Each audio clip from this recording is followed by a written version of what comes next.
नमस्कार सभी को, हमारे चैनल में आपका हार्दिक स्वागत है। हम आपको बताना चाहेंगे यहाँ पे कि आपको अपन ने पहले स्टडी किया है जेनेटिक्स का जो बेसिक के बारे में, तो मैं इससे आगे आपको ये बताना चाहूँगा कि आपको जो F1 जैसे जनरेशन निकालते हैं, F2 जनरेशन निकालते हैं, वो इसमें आपको कुछ हिंट के लिए कुछ डायग्राम दिए गए हैं। ठीक है, आप उनको देखिएगा और ख़ुद बनाने की कोशिश कीजिए, खुद सीखें आप। ठीक है, फिर नेक्स्ट वीडियो में अपन उनके बारे में डिटेल से डिस्कशन करेंगे। अभी हम यहाँ देख रहे हैं जैसे जो मेंडल ने जो 7 विपर्या सिलेक्शन 7 जो कॉन्ट्रास्टिंग कैरेक्टर लिए थे, उनमें जैसे एक ही एग्जांपल है पर्पल फ्लावर का और वाइट फ्लावर का। तो इसमें आप यही एक एग्जांपल के बारे में आप देखें। इसके बाद में जो आप जैसे जो टॉलनेस का करेक्टर है, ड्वार्फनेस का करेक्टर है, वो जो सारे बाकी के जो और भी करेक्टर हैं, सीड कलर करेक्टर हैं, ठीक है, फली का रंग है जो, या फली की आकृति है, पोड शेप है, उसके बारे में आप ये निकालें। ठीक है, उसके बारे में आप फिर खुद सीख पाएंगे इन्हें करके। ठीक है, नेक्स्ट अपन इसमें देखते हैं जैसे ये किसका एग्जांपल आप सपोज करिए। ठीक है, आप बताएं रेड फ्लावर है, वाइट फ्लावर है, इसके गैमिट बने हैं, गैमिट बनने के बाद में जो कलर है ये आप आगे इसका F2 जनरेशन भी आप निकालें, देखें, इनके बारे में अध्ययन करें। ठीक है, और इसके बारे में बताएं तो आपको ये इनकम्प्लीट डोमिनेंस मिराबिलिस जलापा है, इसे अपन जानते हैं। ठीक है, स्नैपड्रैगन भी कहते हैं इसे, 4 o'clock प्लांट। तो ये उसके बारे में है, और आप इस डायग्राम को देख के आप इनकम्प्लीट डोमिनेंस के बारे में और भी अध्ययन करें। ये आपका एग्जाम्पल है, इसके बारे में दिखाया गया ये कोडोमिनेंस। कोडोमिनेंस का मतलब है सह प्रभाविता। ठीक है, हिंदी में बोलते हैं सह प्रभाविता। इसको आप अलग अलग करेंगे इन शब्दों को, तो सह का मतलब दोनों साथ साथ आएँ, प्रभाव दोनों अपने प्रभाव रखें। आप यहाँ पे देख रहे हैं जो F1 में क्या है, ये भाई F1 में रोआन मिल रहा है ना, जिसके अंदर रेड करेक्टर भी है और वाइट के दोनों करेक्टर हैं, सह प्रभाविता। अब आप इसको ध्यान से देखिए, इस डायग्राम में इस जो ये जो पुनेट स्क्वायर बोर्ड है, इसमें आपको क्या दिखाई दे रहा है, ब्लैक शॉर्ट जैसे जो इसका रेशियो है, ठीक है ना, फिनोटिपिक रेशियो है 9:3:3:1, 9:3:3:1 आ रहा है ना। तो ये वही जो मेंडल का अपन ने जो प्रयोग अपन ने जो सीखा है, जैसे मेंडल का जो उन्होंने प्रयोग किया किस पे, ये मोनो हाइब्रिड है या डाई हाइब्रिड है, ये डाई हाइब्रिड है, क्योंकि इसमें क्या है, 2 कॉन्ट्रास्टिंग कैरेक्टर है ना, 2 विपर्यासी लक्षण, 2 विपरीत लक्षण लिए गए इसमें। तो आप सेम वैसा ही देखिए इसके बारे में। ठीक है, वो तो आपको आता है भाई, आप उसके बारे में जानते हैं। जो उन्होंने राउंड और येलो जो पाइसम सेटाइमम का जो प्लांट लिया था, उसके 2 करेक्टर लिए थे डाई हाइब्रिड क्रॉस के लिए, राउंड और येलो, और जो दूसरा उसके साथ जो क्रॉस करवाया था रिसेसिव था, जो ग्रीन एंड जो हरा और झुर्रीदार के लिए। ठीक है, ग्रीन और रिंकल्ड के लिए, तो उनमें क्रॉस करवाया, तो वही अनुपात आ रहा था ना F2 में। ठीक है, और ये इसका जीनोटाइप है, इधर लिखा है। तो अब जैसे इसमें ब्लैक शॉर्ट हेयर के लिए ये इसमें डोमिनेंट है। ठीक है, कैपिटल डबल बी और कैपिटल डबल एस है, ये इसमें डोमिनेंट है। ओवर किस पे dominant, over small double B और स्मॉल डबल एस है, इस पे ये क्या है, ये वाइट और लॉन्ग हेयर के लिए ये इस रिसेसिव है, अप्रभावी है। ठीक है, ये लक्षण इसमें। तो आप इसको देखने के बाद इसमें आप इसको करिए भाई। पहले तो जो मेंडल वाला जो F2 करेक्टर जो पाइसम सेटाइमम पे जिन्होंने जो एक्सपेरिमेंट किया, आप उस पर करिए, सेम वही प्रोसेस इसमें रहेगी। ठीक है, इसका जीनोटाइप फिनोटाइप निकालिए। ठीक है, और अगर जैसे मान लो कई जगह आपको ये भी लिखा मिल जाएगा, इसमें डबल बी कैपिटल और डबल एस कैपिटल है ना, तो इसमें लॉन्ग हेयर के लिए, ये शॉर्ट हेयर के लिए तो इन्होंने एस ले लिया। ठीक है, तो ये आपको ऐसा किसी भी क्वेश्चन में, किसी पर्सन में आपको ये मिल सकता है कि डबल बी की जगह जैसे मान लो लॉन्ग हेयर है, तो इसको अपन जो सिंबल प्रतीक के रूप में डबल एल ले सकते हैं। यहाँ पे आप अपनी मर्जी से भी ये कर सकते हैं, लेकिन ज़्यादातर बुक में जो लिखा होता है अपन वो कंसिडर कर लेते हैं। तो डबल बी कैपिटल है, और इसके आगे फिर डबल एल भी यूज कर सकते हैं, कैपिटल डबल एल। ठीक है, और इसकी जगह जो डबल एस शॉर्ट में स्मॉल अल्फ़ाबेट्स में लिखा हुआ है लोअर केस में, तो ये इसकी जगह आप जो डबल स्मॉल एल है वो भी आप यूज कर सकते हैं। ठीक है, आप करके देखिए। आगे आइए समझते हैं कुछ क्वेश्चन और इसके बारे में डिटेल है, आप ध्यान से सुनिएगा और इसके बारे में आपको सुनने के बाद में आप समझने की कोशिश करिए और खुद एक कॉपी पेन लेके आप बैठेंगे, सीखेंगे, कुछ पढ़ेंगे। आपको यहाँ इस चैनल पे काफ़ी कुछ सीखने को मिलेगा। आगे चलते हैं, अपन इसके बारे में डिटेल स्टडी करते हैं, मेंडेलियन जेनेटिक्स वगैरह आगे। आइए आज हम मेंडेलियन जेनेटिक्स में आगे अध्ययन करते हैं।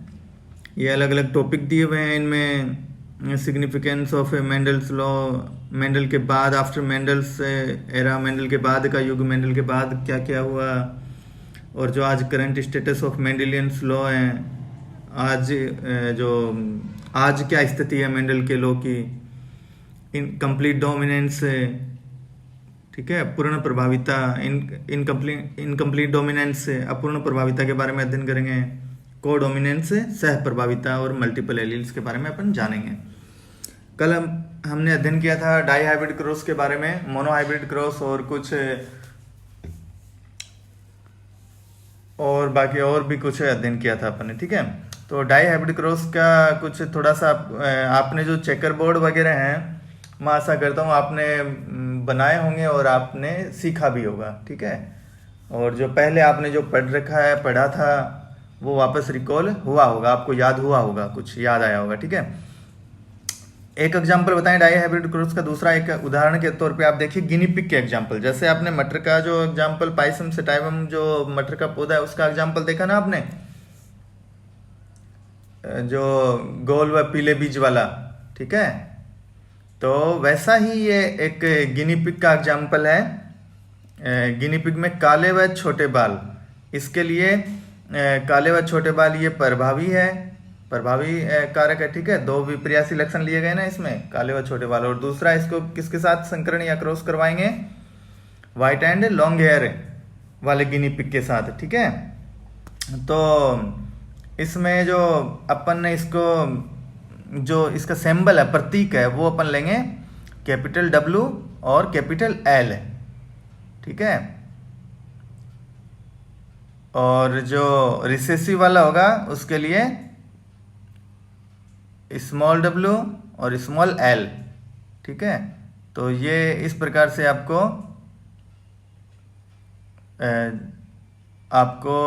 देखना है। इनमें जनक में आप ये क्रॉस करवा के, और आप इसका जो अनुपात है, आपका जो रेशियो है, वो वही आना है सेम, 9:3:3:1, 9:3:3:1।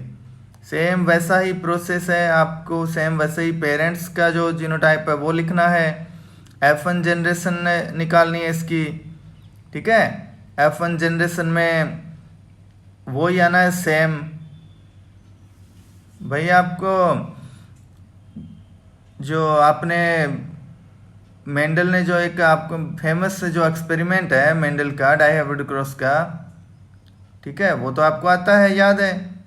तो सेम वैसे ही जो इसके सिंबल है वो वहां रखिए और फिर आप करिए उनको। नहीं समझ में आता तो पूछना।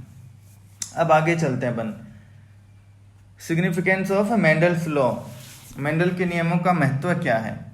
देखिए, मेंडल के नियमों के महत्व के बारे में अपन देखें तो मेंडल ने जो प्रयोग किए थे, उसके नियमों के आधार पर कुछ जो पूर्व के वैज्ञानिक या जो आज के वैज्ञानिक आज भी जो कार्य कर रहे हैं, पहले भी जो वर्क कर रहे थे, तो मेंडल के जो उनके मृत्यु के बाद में भी अलग अलग देशों के कुछ वैज्ञानिक थे, जिनके बारे में आपको पहले की जो क्लास है, आप ई क्लास में आप कुछ पढ़ेंगे तो वो पता चल जाएगा उनके बारे में। ठीक है, तो अपन वापस रिपीट नहीं करेंगे उनको। मेंडल के प्रयोगों के जो आधार पर ही है ना, अनेक फसल हैं, अनेक क्रॉप्स वगैरह, एग्रीकल्चर में, केटल्स में, पशुओं में, अनेक प्रकार का शोध कार्य उनके बाद भी हुआ है। ठीक है, अब मेंडल के द्वारा जो प्रस्तुत जो वंशागति के नियम थे ना, उनकी जानकारी के बाद जेनेटिक्स के क्षेत्र में बहुत महत्वपूर्ण रिवोल्यूशन, क्रांति आई है। ठीक है, मेंडल को आपको पता है आनुवांशिकी का जनक वगैरह, संस्थापक वगैरह मानते हैं। और मेंडल का जो कार्यों का जो वर्तमान उपयोग है, जो मेंडल ने जो कार्य किए थे उनका उपयोग जैसे संकर प्रजाति या उन्नत प्रजातियों, हाइब्रिड विग्योर, ठीक है, संकर प्रजातियों को उत्पन्न करने में किया जाता है। इन प्रजातियों से अधिक उत्पादन होता है, इनमें अधिक अनुकूलनता, एडेप्टिवनेस ज़्यादा होता है, इनकी रेजिस्टेंस पावर, रोधक क्षमता आदि ज़्यादा इनमें गुण पाए जाते हैं, ठीक है। रोगों के लड़ने की क्षमता इनमें अधिक होती है।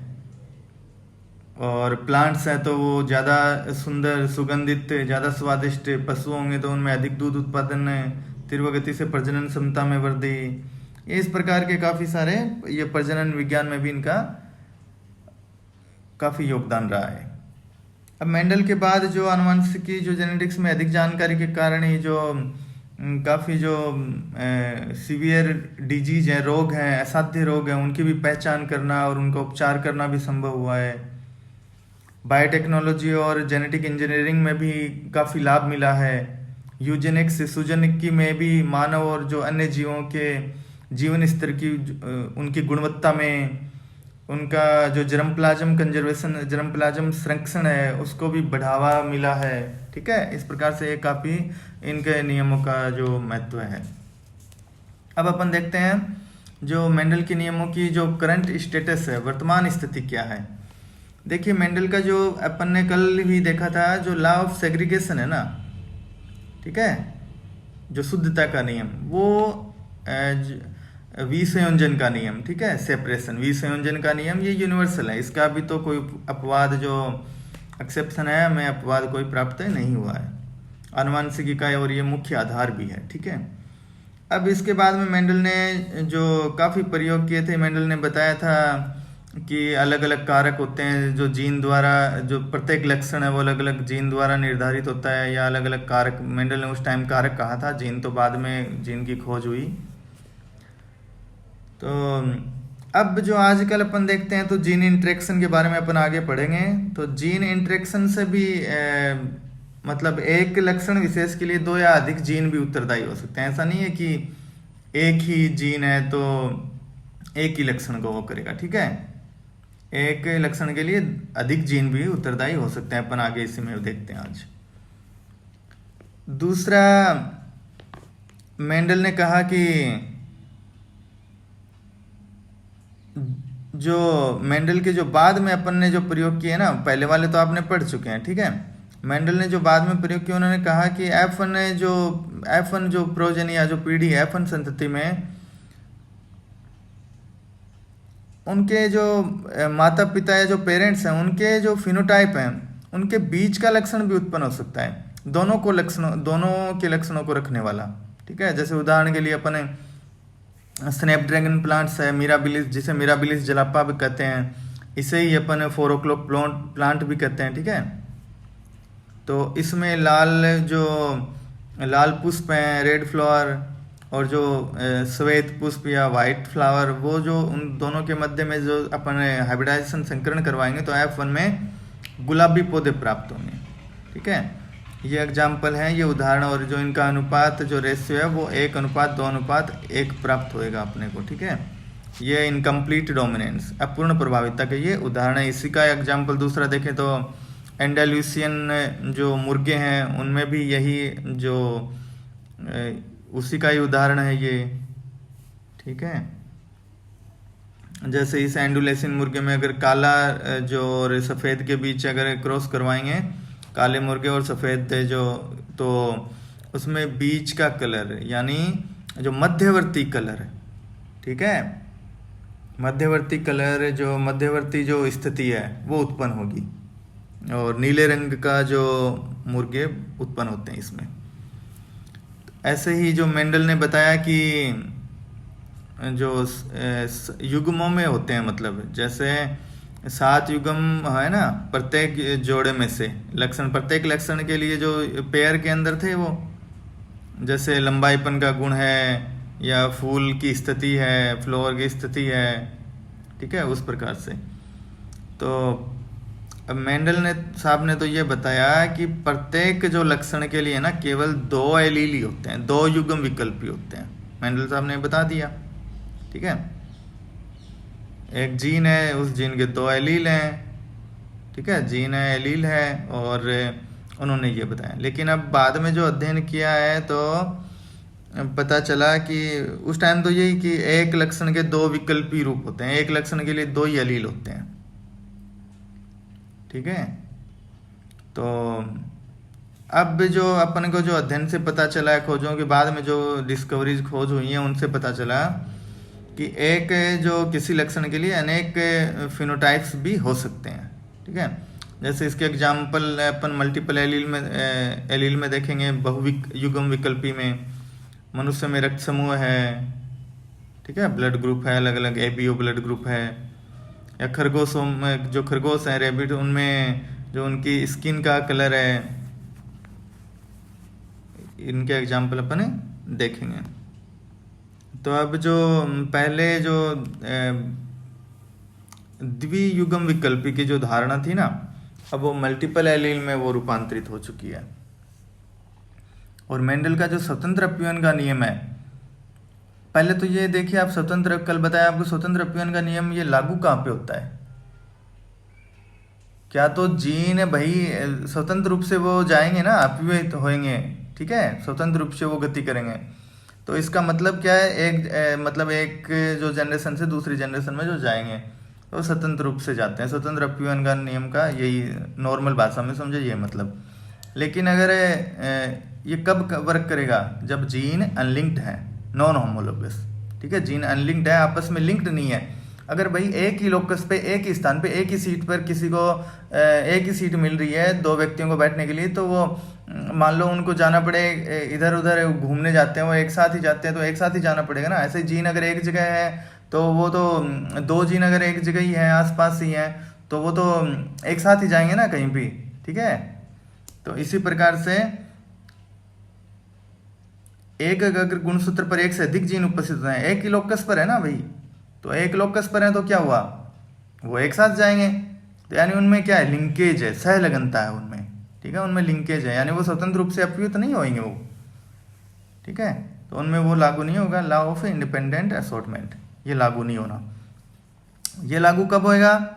जब जीन अनलिंक्ड हैं, दूर दूर स्थित हैं, या फिर अगर लिंक्ड हैं, सहलगन हैं, लिंक्ड हैं, तो क्या देयर एटलीस्ट 50 सेंटीमॉर्गन फॉर, मतलब है अगर वो 50 सेंटीमॉर्गन से दूर स्थित होने चाहिए, उनमें इतनी दूरी होनी चाहिए, ठीक है। तो अगर लिंक्ड है तो कम से कम दूरी 50 सेंटीमॉर्गन की होनी चाहिए। अब अपन आगे देखते हैं, इसी में कंप्लीट ये जो डोमिनेंस है मेंडल के बाद का, एरा आफ्टर मेंडल के बाद का थोड़ा सा देख लेते हैं उसमें क्या है। मेंडल के बाद के युग में जो इसमें सामान्य तौर पर जो मेंडल साहब ने जो काम किए थे वो ऊपरी तौर पर तो सही पाए गए, ठीक है। लेकिन बाद में अनेक वैज्ञानिकों ने, जैसे मॉर्गन साहब हैं, बेटसन हैं, इन्होंने ऐसे प्रयोग किए और ऐसे परिणाम प्राप्त हुए जो मेंडल ने जो बताए थे उनके नियमों से वो मेल नहीं खाते थे, और वो भिन्न प्रकार की जो वंशागति हेरिडिटी वो प्रदर्शित करते थे। इनमें जैसे अपन अभी देखेंगे प्रभाविता में भी जैसे इनकम्प्लीट डोमिनेंस है, डोमिनेंस में इनकम्प्लीट डोमिनेंस, को डोमिनेंस, एपिस्टेटिस, सहलगनता या प्रबलता, सहलगनता, लिंकेज है, ये आदि इम्पोर्टेंट है, इनके बारे में अपन आगे देखेंगे। अब जैसे कोई जीन है, किसी जीन के विषम युग्मजीय अवस्था हेटेरोजाइगस स्टेज में या हेटेरोजाइगस फेज में होने पर उसका एक विकल्पी अपना प्रभाव अभिव्यक्त करे, उसका एक विकल्पी अपना प्रभाव एक्सप्रेस करे, दूसरा विकल्पी अपना प्रभाव प्रकट न करे, ठीक है, हेटेरोजाइगस में, तो उसे डोमिनेंस कहते हैं। हेटेरोजाइगस में तो पता चलेगा अपने को कि डोमिनेंस, डोमिनेंस में तो अगर दोनों ही कैपिटल हैं तो पता थोड़ी लगेगा, वो तो, ठीक है, समझ रहे हैं ना। जैसे दोनों ही कैपिटल हैं, दोनों कैपिटल डबल टी हैं, तो क्या पता लगेगा उसमें कि ये डोमिनेंस है नहीं है भाई। उस हेटेरोजाइगस के साथ अगर एक कैपिटल टी एक स्मॉल टी, तभी तो देखना है ना अपने को, तभी पता लगेगा हेटेरोजाइगस कंडीशन है। फिर उसमें पता लगेगा कि हाँ एक जो एलील है वो तो अपना प्रभाव प्रकट कर पा रहा है, दूसरा नहीं कर पा रहा, यानी इसका मतलब जो प्रभाव प्रकट कर रहा है वो क्या दिखा रहा है, डोमिनेंस। इसे प्रभाविता कहते हैं। ये अनेक प्रकार की होती है dominance, complete dominance, incomplete dominance, को डोमिनेंस, ठीक है। इनके बारे में देखते हैं। कंप्लीट डोमिनेंस क्या है? जब कोई प्रभावी विकल्पी द्वारा हेटेरोजाइगस अवस्था में उत्पन्न लक्षण उसके द्वारा होमोजाइगस अवस्था में, समयुग्मजीय अवस्था में उत्पन्न लक्षण के समान हो, इस दशा को अपन कंप्लीट डोमिनेंस या पूर्ण प्रभाविता कहते हैं। उदाहरण जो मटर के पौधे वाला है, वो उसके जो 7 कैरेक्टर है ना, जो अलग अलग विपर्यासी जो लक्षण लिए थे, वो सारे के सारे जो टेबल है आपको याद ही होगी, ठीक है। आप उसको बनाएं, देखें। तो यानी कंप्लीट डोमिनेंस का मतलब है जब कोई प्रभावी विकल्पी द्वारा डोमिनेंट जो एलील है कोई, वो विषम युग्मजीय अवस्था में, हेटेरोजाइगस अवस्था में जो वो उत्पन्न लक्षण करेगा, जो उसके द्वारा अगर समयुग्मजीय अवस्था में उत्पन्न लक्षण के समान हो। जैसे मान लो जो होमोजाइगस अवस्था में ये उत्पन्न लक्षण के, होमोजाइगस में क्या करेगा वो भाई? होमोजाइगस में तो कंप्लीट जो पेनिट्रेशन दिखाएगा, मतलब कंप्लीट प्रभावित तो होगा। डबल टी है तो वो तो प्रभावी होना ना, समयुग्मजीय अवस्था में जो दिखाएगा वो।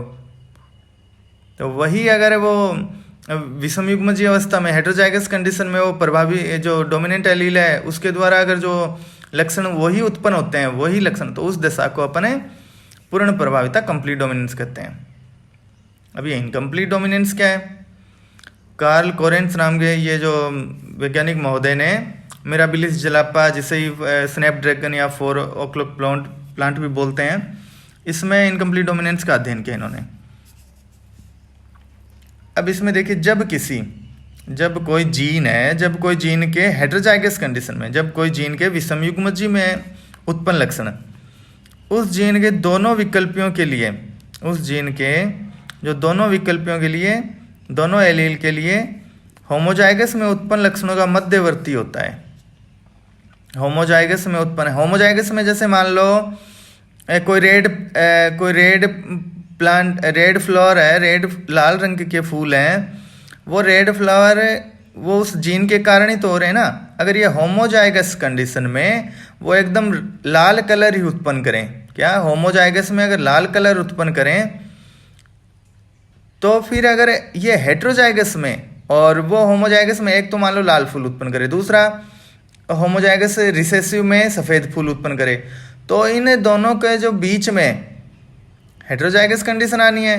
उस हेटेरोजाइगस कंडीशन में उन दोनों का मध्यवर्ती अगर लक्षण उत्पन्न हो, मध्यवर्ती रंग उत्पन्न हो कोई, तो उसे, जैसे परिभाषा पुनः देखें अपन है, इनकम्प्लीट डोमिनेंस मतलब है जब किसी जीन के हेटेरोजाइगस में उत्पन्न लक्षण, हेटेरोजाइगस कंडीशन में उत्पन्न लक्षण, ठीक है ना, कैपिटल आर या स्मॉल आर, कैपिटल आर के साथ में विद स्मॉल आर, ठीक है, आर में उत्पन्न लक्षण उस जीन के दोनों विकल्पियों के लिए, उस जीन के दोनों विकल्पियों के लिए, समयुग्मजीय या दोनों विकल्प एलील के लिए होमोजाइगस में उत्पन्न लक्षणों का मध्यवर्ती होता है।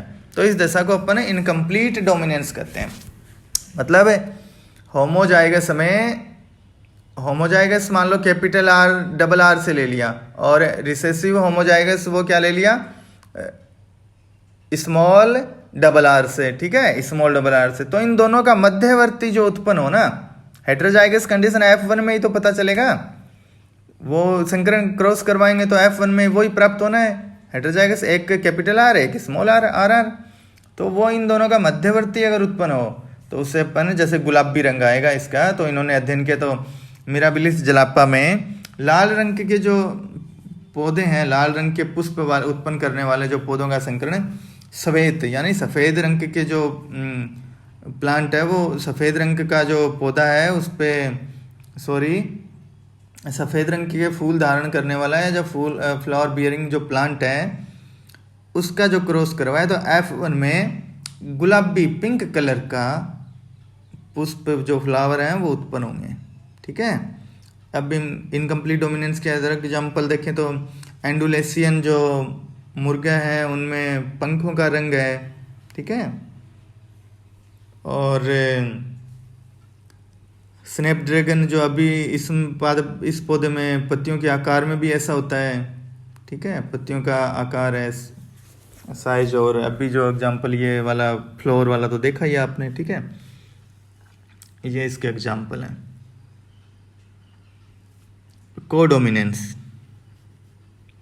कोडोमिनेंस क्या है? सह प्रभाविता। देखो संधि विच्छेद कीजिए, सह प्रभाविता कोडोमिनेंस, यानी डोमिनेंस में क्या हो, को का मतलब सह, साथ साथ में, तुम भी चलोगे हमारे साथ, हम भी चलेंगे, दोनों आएंगे, तू भी रखना हम भी रखना, कोई मध्यवर्ती नहीं है, पूर्ण प्रभाविता, इंटरमीडिएट नहीं है, मतलब बीच का कलर आएगा ना, तुम भी उतना ही प्रभाव रखोगे हम भी उतना ही प्रभाव रखेंगे, ठीक है।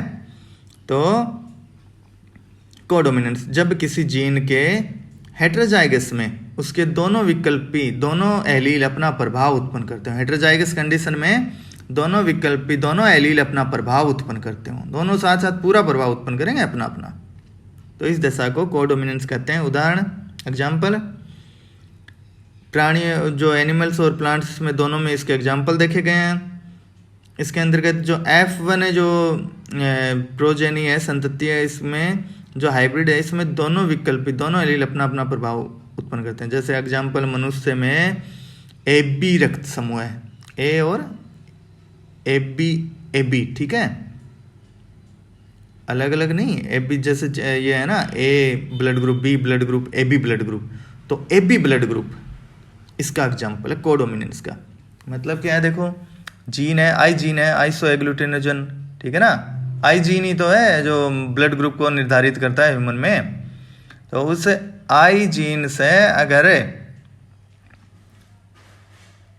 वो दोनों अपना प्रभाव, आई ए और आई बी दोनों अपना प्रभाव साथ साथ उत्पन्न करें, तो अपन इसको बोलते हैं AB ब्लड ग्रुप का एग्जाम्पल है। दोनों अगर जीन उपस्थित है तो दोनों RBC पे एंटीजन होंगे, A और B दोनों, ठीक है, एंटीबॉडी तो कुछ होना नहीं है। तो अगर जीन AB IAIB है तो ब्लड ग्रुप कौन सा हुआ, AB ब्लड ग्रुप, तो AB ब्लड ग्रुप इसी का एग्जाम्पल है, क्योंकि दोनों अपना प्रभाव रखते हैं इसमें, ठीक है। या दूसरा एग्जाम्पल, थोड़ा सा और डिटेल देखें तो शॉर्ट हॉर्न केटल है ना, जो छोटे सींग वाले मवेशियों में बालों का रंग है, वो जो बालों के रंग का जो प्रभाव प्रकट होता है, वो जीनों की एक जो एलील जोड़ी है, ठीक है, ए पेयर ऑफ जो भी एलील है, ठीक है, उसके प्रभाव से उत्पन्न होता है। जैसे अपन ने दो प्योर जो वैरायटी, दो शुद्ध किस्में ली, लाल और सफ़ेद बालों के आवरण युक्त से मवेशियों में अपन जो केटल है इनमें संकरण करवाया, लाल और सफ़ेद बाल, तो F1 संतति में जो हाइब्रिड होगा उसकी हेटेरोजाइगस कंडीशन में नई किस्म प्राप्त होगी, अपने को नई वैरायटी मिलेगी। वो क्या होगी, जिसमें बाल कहीं कहीं सफ़ेद है, कहीं कहीं लाल उपस्थित होंगे, वो होते हैं ना चकतेदार, कुछ कहीं कहीं सफ़ेद मिलेंगे, कहीं कहीं लाल रंग मिलेगा, इसे रोआन कहते हैं, ठीक है, इसे रोआन कहते हैं। अर्थात इसमें दोनों जीन का स्वतंत्र रूप से अलग अलग वो सेपरेट, पृथक पृथक रूप से वो एक्सप्रेस हुए हैं, प्रकट हुए हैं, ठीक है, दोनों एक्सप्रेस हुए हैं। इससे सिद्ध क्या होता है, इससे क्या पता चलता है हमें कि युग्म विकल्पी जो एलील हैं, जो एक दूसरे के लिए समप्रभावी, अपना को डोमिनेंस रखते हैं, अपना समान प्रभाव रखते हैं वो, ठीक है, समझ गए, को डोमिनेंस।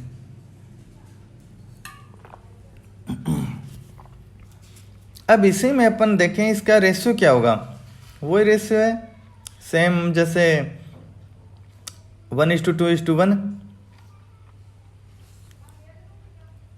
ठीक है।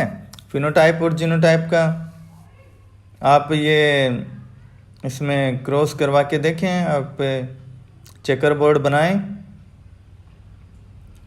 रेड हेयर और वाइट हेयर, उसके बाद में इनके युग्मक का आप गैमिट्स बनाएं, F1 पीढ़ी रोआन होगी जो capital R small r, red hair के लिए अपन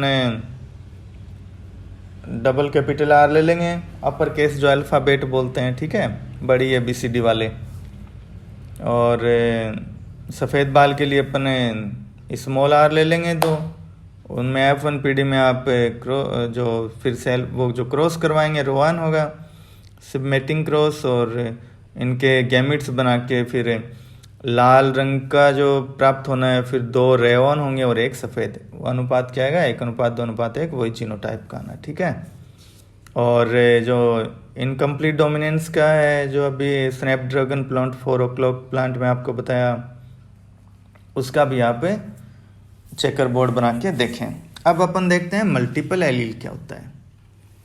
मल्टीपल एलील देखिए, एकदम सरल भाषा में आपको बताया जाए तो जब एक जीन के 2 से अधिक विकल्पी एक ही लक्षण के लिए कई विपर्यासी रूपों को उत्पन्न करते हैं तो उसे मल्टीपल एलीलिज्म कहते हैं। यानी एक जीन के 2 से अधिक विकल्पी, पहले मेंडल साहब ने तो क्या बताया था, एक जीन के बोले 2 ही विकल्पी हैं, ठीक है, क्या तो लंबाईपन का गुण, क्या बौनेपन का गुण, 2 विकल्पी हैं। लेकिन अब भी यहाँ क्या है, मल्टीपल एलीलिज्म पढ़ रहे हैं अपन, तो उसमें एक जीन के 2 से अधिक विकल्पी एक ही लक्षण के, मतलब एक ही लक्षण के कई लक्षण एक ही है। जैसे मान लो लंबाईपन का गुण था, उसमें बौनेपन का गुण, अगर मान लो इनके मिक्स हाइट के काफ़ी सारे आते जाएं, ठीक है, जैसे मान लो वो मटर का पौधा है, जैसे 6 फुट हाइट का है, ठीक है, तो अब जैसे मान लो और जो ड्वार्फ प्लांट है वो अलग हाइट का है, तो इसके बहुत सारे इंटरमीडिएट भी बनते जाएं।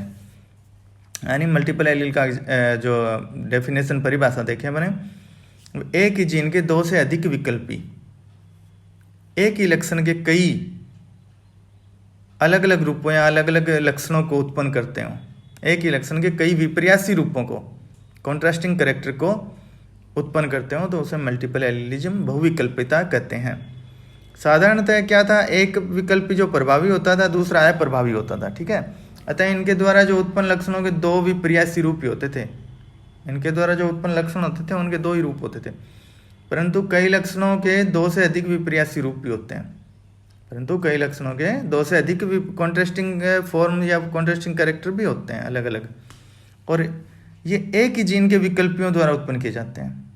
एक ही जीन है, उसके विकल्पियों द्वारा बहुत सारे विकल्प हो गए, उसके पहले तो एक 2 ही विकल्प थे जीन के, ठीक है, क्या तो लंबा क्या छोटा, या फिर बैंगनी पुष्प या सफ़ेद पुष्प, 2 ही विकल्प। अब अगर मान लो एक जीन के विकल्प द्वारा जो उत्पन्न किए जाते हैं, जब एक ही जीन के 2 से अधिक विकल्प होते हैं, ठीक है, जब एक जीन के 2 से अधिक विकल्प होते हैं तो उन्हें बहुविकल्पी मल्टीपल एलील, और इससे जो ये जो सिचुएशन है, ये स्थिति है, इस दशा को मल्टीपल एलीलिज्म, बहुविकल्पिता कहते हैं। इसकी जो मल्टीपल एलील जो जीन है, इनकी अलग अलग जो इनकी विशेषताएं होती हैं इनकी, जैसे अपन देखें, ये क्या तो ये जीन उसी लक्षण के विभिन्न जो अल्टरनेटिव लक्षण पैदा करते हैं। ये जीन है, एक जो लक्षण है उसके अल्टरनेट लक्षण पैदा करते हैं, बहुत सारे लक्षण, वैकल्पिक लक्षण प्रकट करते हैं। दूसरा, ये सदैव गुणसूत्र पर हमेशा एक ही लोकस पर स्थित होते हैं। ये गुणसूत्र सदैव गुणसूत्र के एक ही लोकस पर स्थित होते हैं। एक ही लोकस मतलब लोकस क्या है, वह स्थान जहाँ पर जीन जो उपस्थित होता है, उसकी जो फिजिकली जो उपस्थित है, प्रेजेंट है, वो लोकस, तो उसी लोकस पर ही अलग अलग जो एलील है ना, उसी लोकस पर ही हैं। चूंकि ये एक ही लोकस पर ये स्थित होते हैं तो इनमें क्रॉसिंग ओवर नहीं होता है, इनमें, ठीक है ना, इनमें क्रॉसिंग ओवर नहीं होएगा। और ये जो सभी विकल्प हैं, जो ये मेंडेलियन जो जेनेटिक्स है ना, मेंडेलियन जेनेटिक्स, ये इसको प्रदर्शित भी करते हैं। अपन इनकी विशेषताएं देख रहे हैं अभी, ठीक है। और कई जो मल्टीपल एलील हैं कारकों में सदैव इनमें लगभग एक प्रभावी होता है, क्या तो दूसरा है प्रभावी, लेकिन कुछ में अपूर्ण प्रभावी या कोडोमिनेंस भी ये प्रदर्शित है, इनकम्प्लीट डोमिनेंस या कोडोमिनेंस भी ये प्रदर्शित कर सकते हैं। सभी एलील में जो वाइल्ड टाइप है, ठीक है, सभी जो एलील में युग्म विकल्पियों में जो वन्य प्रकार है, अन्य सामान्य युग्म विकल्पियों पर ये जो प्रभावी होता है। वाइल्ड वन्य टाइप का मतलब क्या है, जो पॉपुलेशन में जो सामान्यतः जो पाया जाता है वो वाइल्ड टाइप है। अगर इसमें म्यूटेशन हो जाता है बाद में तो उसे कह देते हैं अपने म्यूटेटेड टाइप, मतलब उत्परिवर्ती प्रकार है, किसी का उस जीन का उत्परिवर्ती प्रकार है। मतलब समझिए, अपन इनको डिनोट करते हैं, जैसे A+ का मतलब स्मॉल a भी अगर आप लिखते हैं और उसके ऊपर प्लस का निशान लगा देते हैं तो है वाइल्ड टाइप या डोमिनेंट, ठीक है, जो अपना प्रभाव रखता है। दूसरा, अगर कैपिटल A लिख दें तो भी वही वाइल्ड मतलब वन्य प्रकार का है, प्रभावी, ठीक है। तो या फिर जैसे अब रिसेसिव कौन सा हो जाएगा, स्मॉल a लिख दिया और उसके ऊपर कोई निशान या माइनस का लगा दिया, तो वो रिसेसिव है। या स्मॉल ए ही लिख दिया, कोई निशान नहीं लगाया तो भी वो रिसेसिव, ठीक है, इस प्रकार से। तो अगर वन्य प्रकार होता है वो तो प्रभावी होगा। दूसरा, मल्टीपल एलील में दो अगर जो जैसे इनके जो म्यूटेटेड जो है ना, उत्परिवर्तित जो भेद हैं, उत्परिवर्तित जो प्रकार है, उनमें अगर आप संकरण कराओगे ना तो उनकी प्रोजेनी हमेशा ही वो क्या होगी, म्यूटेंट फिनोटाइप की होगी। मतलब जो म्यूटेशन वाले जो दो पेरेंट लिए और उनमें अगर आप रिप्रोडक्शन कुछ करवा रहे हो तो जो उनका जो संतति वाला जो प्रोजेनी है उनकी वो भी म्यूटेंट फिनोटाइप ही होगा उसमें, ठीक है। वाइल्ड और म्यूटेंट फिनोटाइप, वाइल्ड टाइप और म्यूटेंट टाइप समझ गए आप। तो उनमें जो लक्षण उत्पन्न होना है वो म्यूटेंट होगा, ना कि वाइल्ड टाइप का।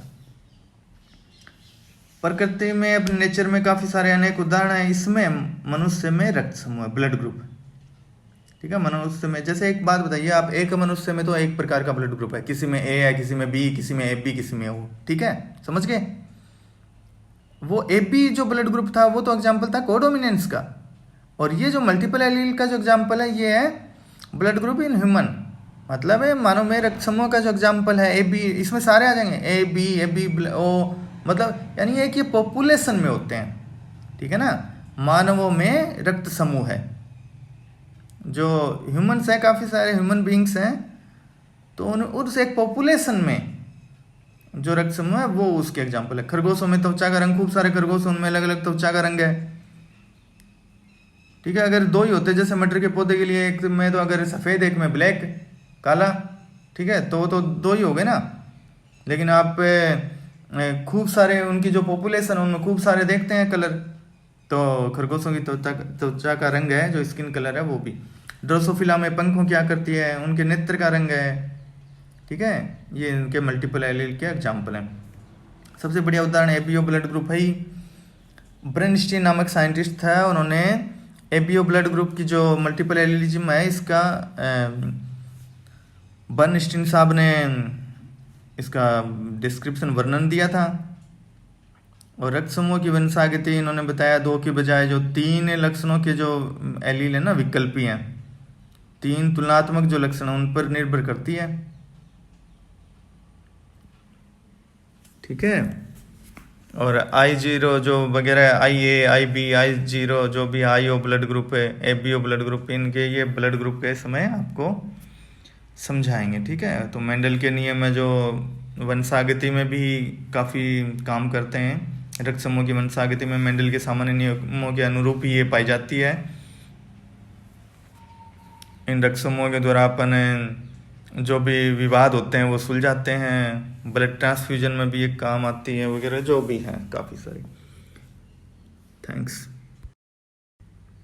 एक अपन थोड़ा सा और देखें इसका, मल्टीपल एलीलिज्म में अपन को जीनोटाइप क्या होना है, number of different type of genotype है, जीनोटाइप के कितने प्रकार के होंगे, हेटेरोजाइगस कितने प्रकार के होंगे, होमोजाइगस कितने प्रकार के होंगे, वो अपन ये फॉर्मूला है इसका। ये एग्जाम जो क्वेश्चन है उनमें जैसे बी पार्ट है उसमें कई बार पूछ लिए जाते हैं, ठीक है। तो इसमें अपन देखें तो मल्टीपल, जैसे मान लो यहाँ एन क्या है, एन में देखेंगे तो N number of different types of allele of the gene, gene के जो एलील है उसके कितने टाइप हैं, ठीक है। अब होमोजाइगस में कितने टाइप्स होंगे होमोजाइगस के, एन टाइप्स के। हेटेरोजाइगस कितने होंगे, n/2 ब्रैकेट में n-1, ठीक है ये। और जो जीनोटाइप कितने होंगे, कितने प्रकार के पाए जाएंगे, मल्टीपल एलीलिज्म का एग्जांपल में अपन ये देख रहे हैं कि जीनोटाइप कितने प्रकार के होंगे, तो वो उसका अलग ये फॉर्मूला है, ठीक है। अब जैसे ये क्वेश्चन है एक, in a diploid population of a multiple allelic gene has a 5 different allelic form, 5 विभिन्न प्रकार की एलीलिक फॉर्म ये रखता है। The number of different types of heterozygous produce will be, कितने मतलब हेटेरोजाइगस प्रोड्यूस होंगे इसमें। आप ये क्वेश्चन करिए और नहीं आता है तो आप फिर कोशिश कीजिए, कोशिश करने वालों की कभी हार नहीं होती। थोड़ा आप आइडिया लगाइए, आपको देते हैं 10 सेकंड। क्योंकि क्वेश्चन तो पहले समझा दिया। तो अब देखिए डिप्लॉयड पॉपुलेशन में जो आपके इसके डिफरेंट जो एलिलिक फॉर्म है वो 5 हैं। तो यानी एन क्या है यहाँ पे, number of different type of allele, यानी एलील की संख्या कितनी है, 5 है। अब क्या पूछा है हेटेरोजाइगस में, हेटेरोजाइगस में एन के स्थान पे आप 5 रख दीजिए, 5/2 5/2 ब्रैकेट में 5 - 1। अब बोर्डमास का नियम लगाइएगा, मतलब पहले ब्रैकेट को हल किया जाता है, उसके बाद में वो भाग हल करें, फिर आप गुणा जोड़ बाकी जो भी होता है वो करें। ठीक है, तो इसमें आंसर इसका है ए ऑप्शन, आप करिएगा। थैंक्स।